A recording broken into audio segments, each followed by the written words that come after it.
Assalamualaikum warahmatullahi wabarakatuh. Perkenalkan, saya Mutia Rizka Malia dari kelas 12 TITL 1 SMK Negeri 2 Kebumen. Tujuan saya membuat video ini adalah untuk menyampaikan materi tentang keberhasilan tahapan produksi massal. A. Mengenali keberhasilan suatu usaha. Keberhasilan usaha adalah keberhasilan dari bisnis mencapai tujuannya, di mana keberhasilan tersebut didapatkan dari wirausaha yang memiliki otak yang cerdas, yaitu kreatif, mengikuti perkembangan teknologi, dan dapat menerapkan secara proaktif. Kriteria penting sebagai indikator keberhasilan usaha yaitu 1. Kemampuan menyesuaikan diri. 2. Produktivitas. Produktivitas sendiri adalah hubungan antara masukan dan keluaran suatu sistem produksi. 3. Kemampuan mendapatkan laba dan pencarian sumber daya. 4. Kepuasan kerja. Kepuasan kerja sendiri adalah kondisi psikis menyenangkan yang dapat dirasakan oleh pekerja atau pegawai di dalam suatu lingkungan pekerjaan. B. Indikator keberhasilan usaha. Kesuksesan wirausaha disebabkan orientasi pada tingkatan yang berada dalam kerangka berpikir wirausaha dalam ide-ide yang ditimbulkan. Karakteristik berpikir pada tindakan kewirausahaan ada 5, yaitu 1. Sangat bersemangat dalam melihat atau mencari peluang-peluang baru. 2. Mengejar peluang dengan disiplin yang ketat. 3. Mengejar peluang yang sangat baik dan menghindari mengejar peluang yang melelahkan diri dan organisasi. 4.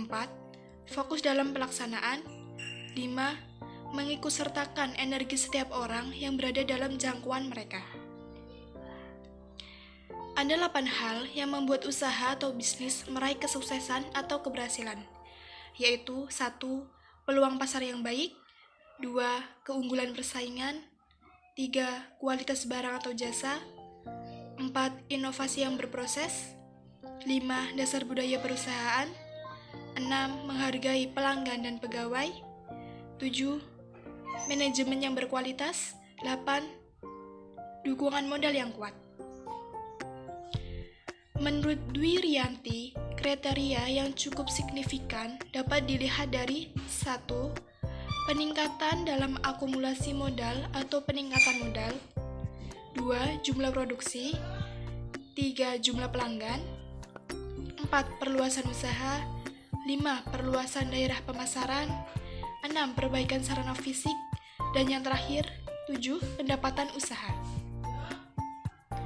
C. Keberhasilan produksi massal. Terdapat beberapa faktor dalam keberhasilan produksi massal yang dijabarkan sebagai berikut. 1. Perusahaan akan membuat produk yang lebih variatif. 2. Perusahaan lebih dapat menekan harga produk sehingga harga jual pada konsumen rendah. 3. Perusahaan akan lebih mampu menyesuaikan produknya untuk mengikuti perubahan zaman sehingga konsumen lebih tertarik dengan produk tersebut. 4. Lebih efektif dan efisien dalam produksi karena hanya akan membuat produk yang sesuai dengan permintaan konsumen. Dan yang terakhir, D. Indikator keberhasilan produksi massal. Adapun pengukuran keberhasilan dalam produksi massal meliputi hal-hal berikut. 1. Produktivitas. Berikut hal-hal yang berkaitan di dalam aspek-aspek produktivitas. A. Perhitungan produktivitas dalam perusahaan. B. Dimensi keberhasilan produktivitas. Terdapat 6 faktor utama yang menentukan produktivitas tenaga kerja, yaitu 1. Sikap kerja operasional. Contohnya, sikap dalam melayani, sikap dalam melaksanakan pekerjaan, sikap dalam melakukan inisiatif kerja. 2. Tingkat keterampilan operasional. Contohnya, keterampilan pencapaian tugas, keterampilan melaksanakan program, dan keterampilan mengevaluasi pencapaian program. 3. Hubungan antara lingkungan kerja operasional. hubungan kerja dalam pimpinan, hubungan kerja antar negara, dan hubungan kerja dengan rekan sekerja. Terdapat 6 faktor utama yang menentukan produktivitas tenaga kerja, yaitu nomor 4, manajemen produktivitas operasional. Indikatornya yaitu koordinasi pekerjaan, komunikasi antar bagian, dan tanggung jawab pekerjaan. 5. Efisiensi tenaga kerja operasional. 1. Jumlah tenaga kerja.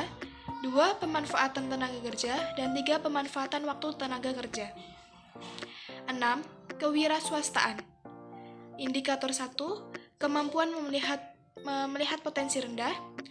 2. Kemampuan melihat potensi diri. Dan 3. Kemampuan melihat potensi organisasi.